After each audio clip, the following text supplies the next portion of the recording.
नमस्कार दोस्तों। पिछली वीडियो में मैंने आपको बताया था कि नाक से खून आने के सामान्य और असामान्य कारण क्या-क्या हो सकते हैं। यदि आपने वो वीडियो नहीं देखी है तो मेरी आपसे रिक्वेस्ट है कि मेरी पिछली वीडियो ज़रूर देखें, जिसका नाम है नाक से खून आने की वजह और इलाज। इस वीडियो का लिंक आपको डिस्क्रिप्शन में मिल जाएगा या स्क्रीन पर भी इसका लिंक बटन आपको दिख रहा होगा। वो वीडियो देखने से आपको आज की इस वीडियो को समझने में बिल्कुल दिक्कत नहीं होगी। आज की वीडियो में हम बात करेंगे कि यदि नाक से खून आने लगता है तो घर पर कैसे इसे रोका जा सकता है, किन किन बातों का ध्यान रखना चाहिए और कब मरीज को डॉक्टर के पास हॉस्पिटल ले जाना चाहिए के बारे में। नमस्कार दोस्तों, मैं हूं डॉक्टर शरद। मैं एक ईएनटी और राइनोप्लास्टी सर्जन हूं और स्वागत है आपका मेरे चैनल पर।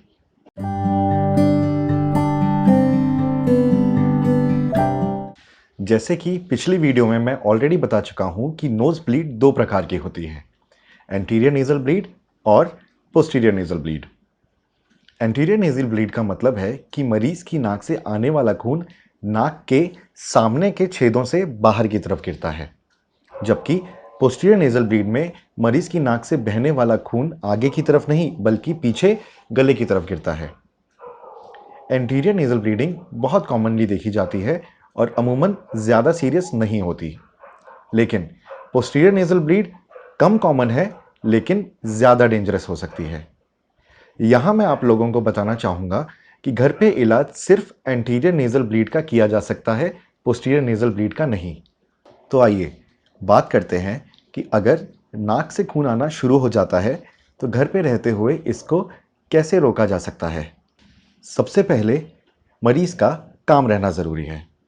यदि मरीज़ पैनिक करता है तो मरीज़ का ब्लड प्रेशर बढ़ने का खतरा रहता है, जिससे नाक से होने वाली ब्लीडिंग बढ़ सकती है।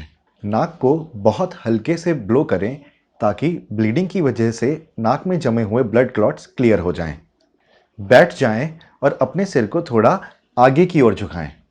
ऐसा करने से खून आपके गले की तरफ नहीं जाता। आगे झुकी हुई पोजीशन में ही आपने अंगूठे और पहली दो उंगलियों का यूज करके अपनी नाक के सामने नरम भाग को इस तरीके से कम 10 मिनट के लिए दबाना है। यह देखने के लिए जांच ना करें कि 10 मिनट होने से पहले ब्लीडिंग बंद हो गई है या नहीं।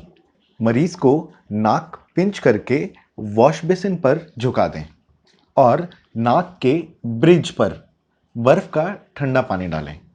ध्यान रखें, ठंडा पानी सिर पर नहीं, नोज के ब्रिज पर डालने से ब्लीडिंग रुकती है, क्योंकि ठंडे पानी से ब्लड वेसल सिकुड़ जाती है, जिसे वेजो कंस्ट्रिक्शन कहते हैं। मरीज को बिल्कुल भी लेटने के लिए ना कहें। ऐसा करने से सारा खून गले से होता हुआ या तो पेट में चला जाता है, जो बाद में मरीज के पेट दर्द और उल्टी का कारण बन सकता है, और या तो मरीज गलती से खून अपने सांस के रास्ते में खींच सकता है, जिससे मरीज को सांस लेने में भारी दिक्कत हो सकती है।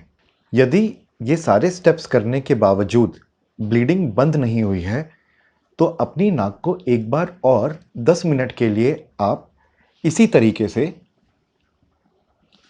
दबा दें।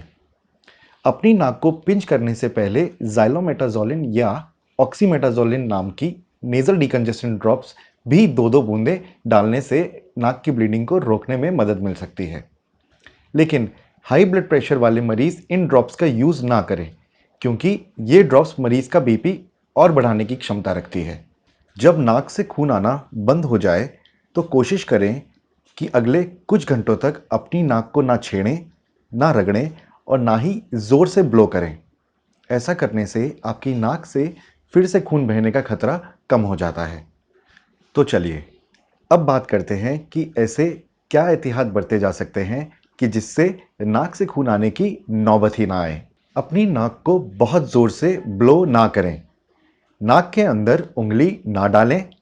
नाक के अंदर सूखी हुई क्रस्ट को निकालने की कोशिश बिल्कुल भी ना करें। अपनी नाक के अंदर सलाइन नेज़ल जेल लगाएं। नेज़ल जेल लगाते हुए ये सुनिश्चित कर लें कि आपके हाथ साफ हों और नाखून बिल्कुल भी बड़े हुए ना हों। सलाइन नेज़ल जेल नाक के अंदर होने वाले सूखेपन और क्रस्ट को रोकता है, जो नेज़ल ब्लीडिंग का एक बड़ा कारण होता है। अपने रूम में नमी बनाने के लिए आप एक रूम ह्यूमिडिफायर का यूज़ कर सकते हैं। ऐसे पेशेंट्स जिन्हें नोज ब्लीड हुई है वो इब्यूप्रोफेन, एसिक्लोफेनैक, डाइक्लोफेनैक या नेप्रोक्सेन जैसी मेडिसिन का यूज़ बिना डॉक्टरी सलाह के बिल्कुल भी ना करें। ये सारी मेडिसिन से ब्लीडिंग का खतरा बढ़ जाता है। दर्द के लिए सिंपल पैरासीटामोल यूज़ की जा सकती है। आप जो भी दवाइयाँ ले रहे हैं उसे रोकने के बारे में अपने डॉक्टर से बात ज़रूर करें। कुछ दवाइयाँ जैसे कि एस्पिरिन, इकोस्प्रिन, हेपरिन, वॉरफेरिन नाक से ब्लीडिंग होने की संभावना को बहुत बढ़ा देती हैं। डॉक्टर की सलाह के बिना कोई भी नेज़ल स्प्रे या ड्रॉप्स बिल्कुल भी यूज़ ना करें। ये ड्रॉप्स या स्प्रे नाक को ड्राई कर सकती हैं। तंबाकू, ड्रग्स जैसी सूंघने वाले नशीले पदार्थों का इस्तेमाल बिल्कुल भी ना करें। तो चलिए अब बात करते हैं कि किन परिस्थितियों में डॉक्टर के पास जाना चाहिए। यदि 2 से 3 बार पूरे 10-10 मिनट तक नाक पर दबाव डालने के बाद भी आपकी नाक से खून बह रहा है, नाक को दबाने के और सिर को आगे की ओर झुकाने के बावजूद भी खून गले की तरफ गिर रहा है, आप कमज़ोर या चक्कर आने जैसा महसूस कर रहे हैं और यदि नाक से खून आने का कारण हेड इंजरी है, इन सभी परिस्थितियों में आपको डॉक्टर के पास जाना चाहिए। नाक से ब्लीडिंग होने के दौरान अपने स्वास्थ्य में बदलाव के लिए बारीकी से देखें और अपने डॉक्टर से संपर्क करना सुनिश्चित करें। यदि आपको अक्सर नोज ब्लीड होती है, भले ही वो रुक जाती हो या स्मॉल अमाउंट में होती हो, या आपको कभी-कभी नोज ब्लीड होती है, लेकिन जब भी नोज ब्लीड होती है बहुत अधिक खून बहता है और आपको हर बार नोज ब्लीड रोकने के लिए हॉस्पिटल जाना पड़ता है। तो इस वीडियो में मैंने आपको नाक से खून आने पर उसको रोकने के लिए घर पे क्या-क्या करना चाहिए और कब हॉस्पिटल ले जाना चाहिए के बारे में सभी जानकारियाँ डिटेल से बताने की पूरी कोशिश करी है। फिर भी अगर मैंने कोई चीज़ मिस कर दी है या आपके मन में कोई क्वेश्चंस हैं, तो नीचे कमेंट सेक्शन में आप बेझिझक मुझसे पूछ सकते हैं। मैं सभी का रिप्लाई देने की पूरी कोशिश करूँगा। यदि आपका मेरे चैनल के लिए कुछ सुझाव है, तो भी आप उन सुझावों को कमेंट सेक्शन में लिख सकते हैं। अगर आपको चैनल पसंद आ रहा है और चैनल का कंटेंट यूज़फुल लग रहा है, तो आप चैनल को सब्सक्राइब ज़रूर करें और बेल आइकन ज़रूर दबाएं। इससे आने वाली सभी नई वीडियोज़ की जानकारी आपको मिलती रहेगी। धन्यवाद।